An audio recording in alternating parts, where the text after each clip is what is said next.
What we have here so far is Doug Ford's budget plan. Let's see what is real in fiction. Well, good afternoon. We have to protect people, and we have to protect their livelihoods. Right off the hop, you know he's lying. If the senior citizens were protected, we wouldn't have as many deaths as we do right now. And the best way we can protect our economy is protecting people and keeping this virus contained. When this crisis The virus was contained just after the second wave. When did the second wave become bigger than the first wave? Let's continue this lying. hit, we had to act quickly. We provided unprecedented funding for healthcare. We invested $7.7 billion alone this year since In healthcare. Huh. Who's he kidding?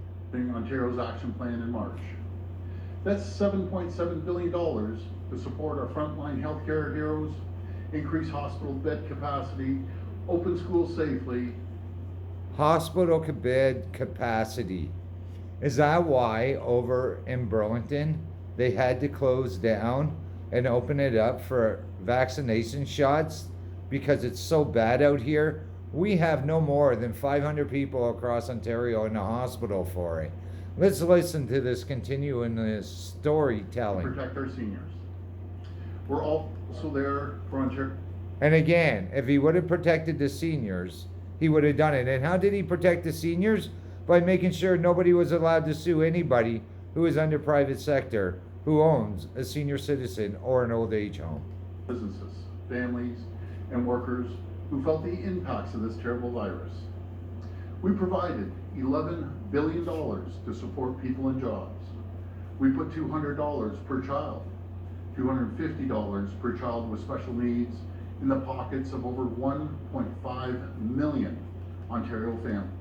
And also took away the disability money and gave it over to the police department.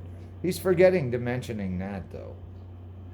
194,000 low-income seniors across Ontario saw their guaranteed annual income system payments doubled. And again, nothing for the disability people. Provided $176 million in savings by offering discounted off-peak electricity pricing 24/7 until May for families, small businesses, and farms. And we provided another $11 billion in supports for people and employers to keep more money in their pockets when they needed it most. Is that why all the small businesses across Toronto are folding? You could have 400 people in Walmart, but only 2 people inside of a store. This guy is the biggest storyteller I've ever seen. Including tax deferrals, WSIB premium reductions. We banned commercial evictions. And we worked with our federal partners to set up a commercial rent relief program for small businesses. Almost 64,000 small business tenants and their landlords have benefited from that. Who benefited the most was the owners. Nothing more. They got the claim as served, whether the people were paying or not. And this is how the rich got richer. This guy's just a bull crapper, man. I can't wait to run against him. Going forward, we will continue to build on that plan. We will focus on critical priorities while providing the flexibility to respond to any scenario.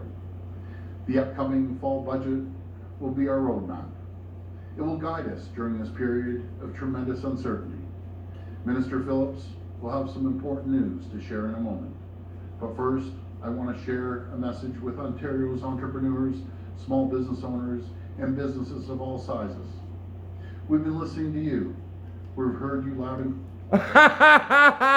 You've been listening to them. Obviously, he hasn't paid attention to one rally out here. You need more supports. You need more help with fixed costs. That's why we committed up to $300 million to help small businesses in modified stage 2 regions by covering fixed costs like property tax and hydro bills. But I can assure you, there's more help on the way. And as Premier, I'll make it clear, we're going to continue to do what's necessary to protect people's health and jobs. What this is really all about is he's going to come out there and say that in the next 2 years he's going to want to spend $500 billion, which is $500 million on vaccination shots and for the pandemic, as he gives over private sector monies through old age homes and everything like that, as he comes out there and says that he's for the small business people, he's for disability people. He is for only one thing himself. So many people have been forced out of their homes and have nowhere to go. He has not worked with anything besides owner of businesses. This guy, if you want to believe him, go ahead. Let's remember the second wave is fake. It all was. And we have exactly missing over 1,300,000,000,000 missing. And all of a sudden, if you have every province out here who is going to spend over almost $1 trillion each over the next 2 years, and they're going, and you won't have to pay it until 2029, and it's all compound interest. Again, compound interest. I don't need to listen to any more of this. I've already heard a lot of it, as I heard Andrea Horvath come out here and sit there and go, well, blah, blah, blah, blah, blah, blah. The Wicked Witch of the South is so disgusting as she tries to act like a liberal. The Liberal Party and the NDP Party should combine because they're both the same. The Conservative Party is being killed by this guy. And of course, Peter O'Toole, that's who I call him, but he's just a tool to begin with, decides to get rid of Pierre, the only person in the Conservative Party who was doing any good for them. And before that, they lost Del Rosa, which is even worse. What a pathetic thing for the Conservative Party to go through. They are a disgrace. Your Smarties parties are doing one thing, and you'll even hear them later on if you pay attention to this. They have been working with the federal Ontario government, which means they've been working with Justin Trudeau, which means all parties work together of doing one thing, lying to take your money. And if anybody went against anything during this conversation that he's talking about, you've all been fired or forced to resign. Get real. Barney the dinosaur, Doug Ford. People are going, you do that because he's heavy. No, I do it because he imaginates. As he's going, we have the green belt out here. Let's remember, we have me coming out here wanting to bring 4 Bridges, who is against the green belt, just to save 10 minutes on highways while we can build and get ready for a future they don't even understand.